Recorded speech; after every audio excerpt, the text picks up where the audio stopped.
title again is Revisiting Surplus Value and Unpaid Work.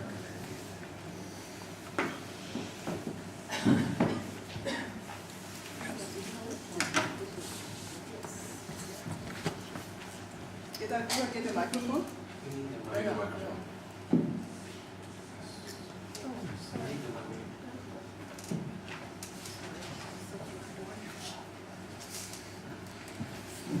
Yeah, hello everybody. Good afternoon. I thank you for the invitation and so on. I'm looking forward to come to the topic. I also feel tempted to comment on Jörg's detail based on my new book on borders that just came out. But as I prepared an intervention on work and labor related to Marx, I will stick to my title. It is based on also on a book that came out in English called Work. But I won't present this book, but just take out some thoughts with regard to surplus value, and it is by coincidence, at least for me, that we already had an intervention on that topic by Attila Szigeti, yeah, this morning.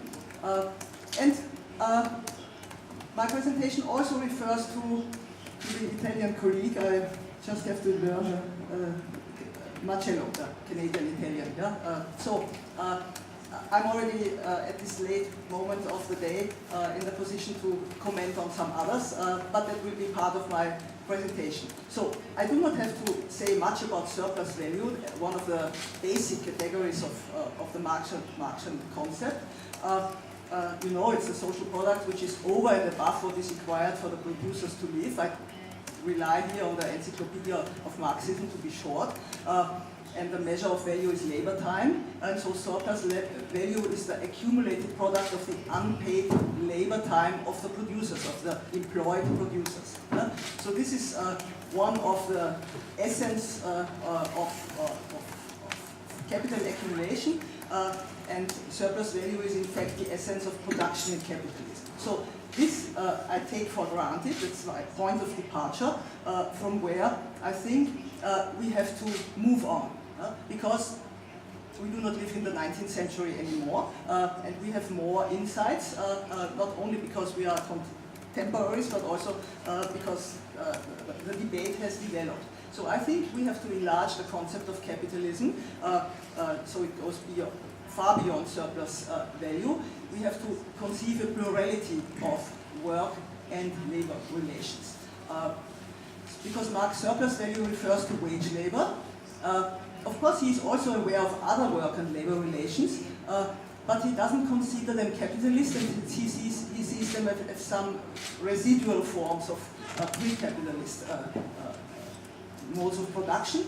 In agriculture, in industry, feudal, but also colonial plantation economies, of course, he's aware of all this, but that's not capitalism.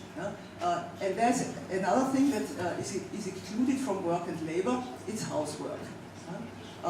And also lumpen. I take this word because it's such a pejorative word that nobody would be allowed out of political correctness to use it today, but we are tolerant when Marx speaks of those who are in the precariat as of lumpen, who do not create value, although they have to work all day in order to survive. So today, global labor history is interested assessing this plurality of work and labor relations that are multiplying in the world economy, not only in the global south, but equally in the so-called developed countries, the more as flexibilization, deregulation, precarization, and so on spread. And this sheds a new perspective on the history of capitalism.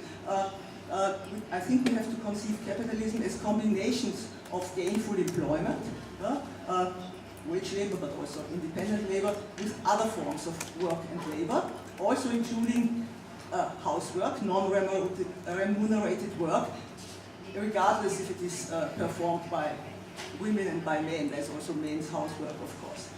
And if we have this enlarged concept of plurality of work and labor relations, of course, there's the question, is the reading of Marx helpful in assessing this complexity? So, as we speak about Eastern Europe today, just some remarks. To my mind, there's a long history of neglect and of misunderstanding of that world region. I do not include Central Europe. It's a long debate, of course, how the borders between Central and Eastern Europe came into being and shift all the time. But as I am regarding me as an Austrian as part of Central Europe, I just speak about Eastern Europe. Anyhow, there's an enormous neglect in Western and also in Central European historiography, including Marxist authors, because of several features, very roughly spoken.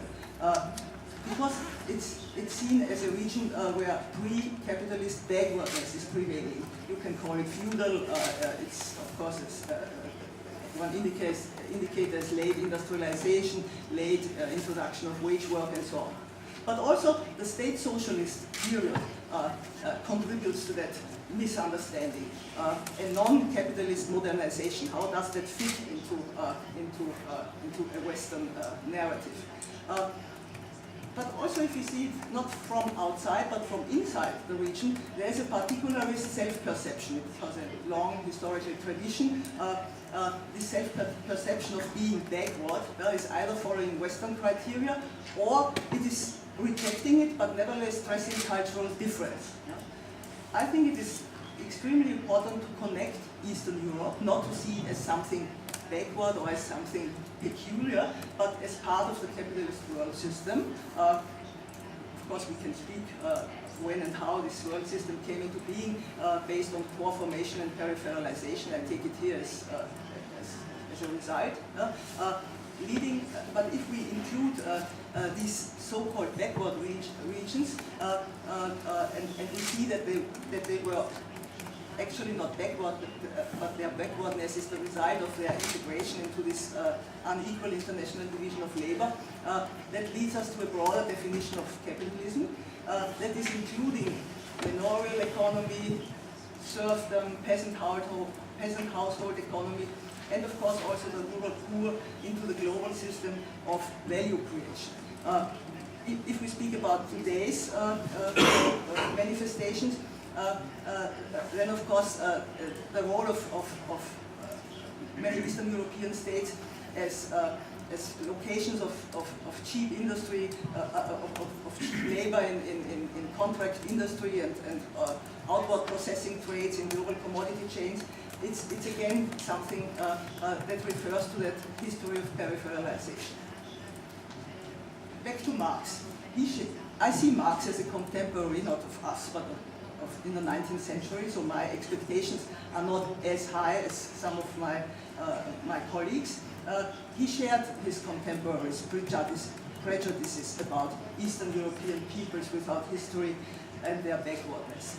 Of course, we can now look in the whole oeuvre and find quotes that confirm my very rough statement and others that are maybe more subtle.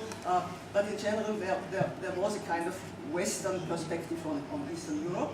But I also agree that his writings offer analytical tools to understand the coexistence and entanglements of wage labor with pre-modern forms of work and labor. Pre-modern under apostrophe, because to my mind modernity doesn't only consist of wage labor but also these other forms of work and labor that are incorporated under the regime of capital accumulation, as I will demonstrate. So one access that Marx offers us, it was already mentioned by one of the speakers, is the subsumption of the labor process by capital and this differentiation between formal subsumption and real subsumption. And on the one hand, referring to the primitive accumulation at the beginning of the introduction of capitalism, whenever this was, when capitalism draws into itself an existing labor process and the labor relations that are linked to it. stating that this labor process continues much as before, but it comes under the domination and expropriation of the capitalist logic. I also refer to this Encyclopedia of Marxism, but I add that this is an opening of the variety and plurality of work and labor relations, but it also shows that Marx doesn't conceive a development of underdevelopment, a peripheralization, but he follows the modernization paradigms of backwardness. And then this second perspective that he offers, the real subsumption, when capital gradually transforms the social relations and models and modes of labor until they become really part of the capitalist labor process and are subsumed under capital itself. You know? I think this can help a lot, so I take Marx when I go beyond Marx and try to rethink surplus value. I refer now to this concept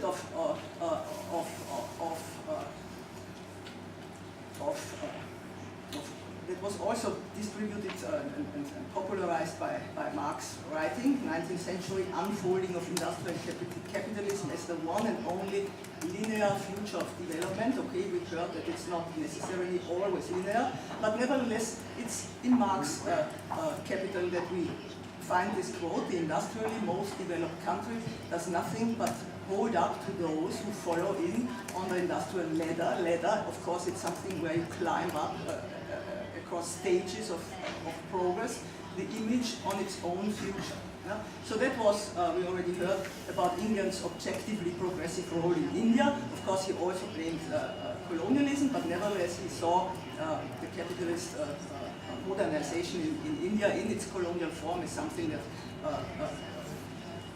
pushes and promotes progress. And of course, this can also be applied to the perspective of Eastern Europe as the little sister of the West.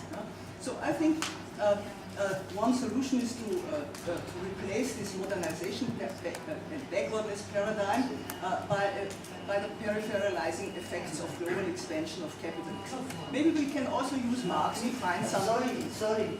Here in the back you cannot hear anything.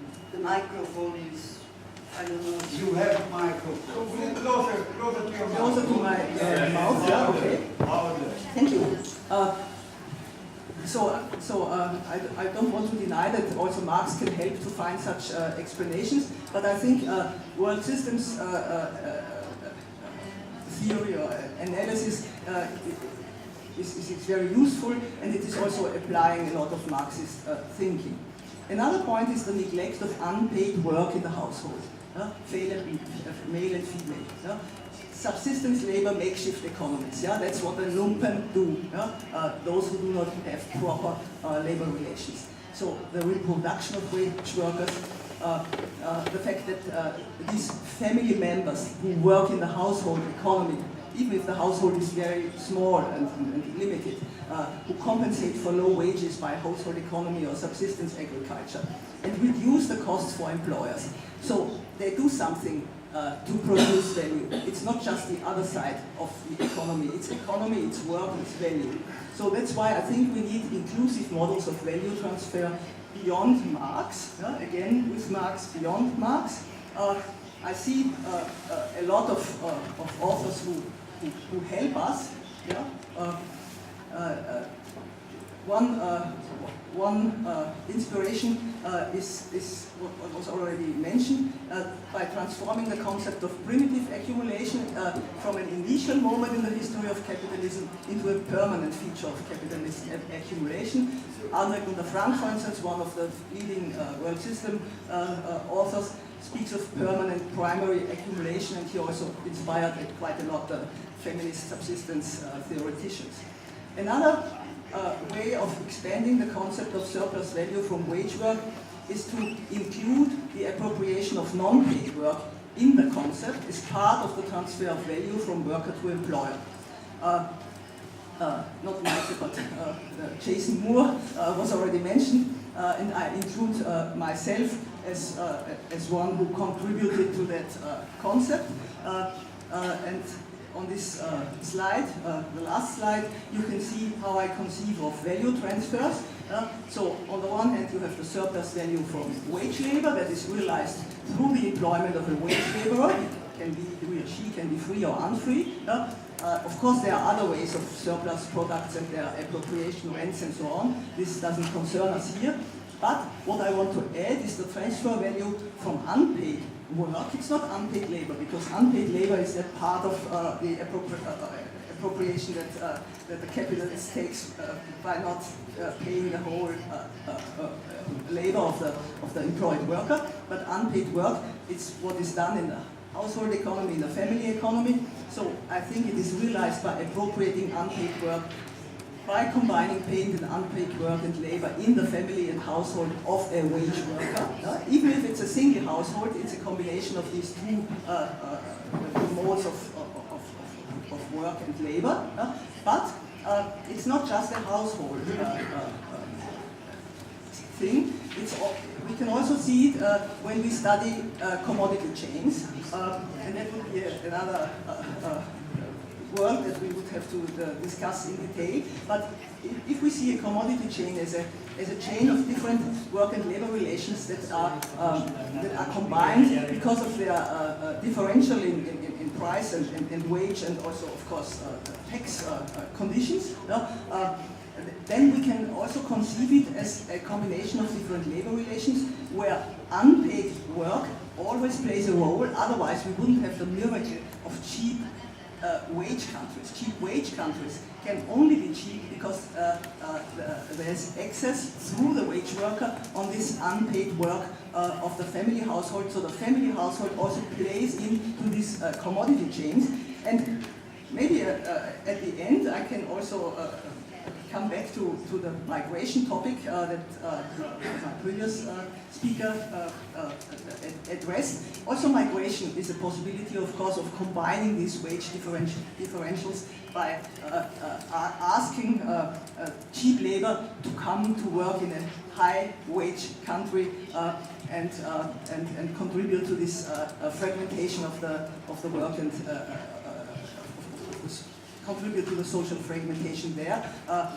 And in this respect, they are also, it's also a kind of subvention of the capitalist who is able to include that cheap labor into his accumulation process. Yeah, I finished. This is who wants to read more and maybe a little bit more sophisticated. This book offers some insights. Thank you.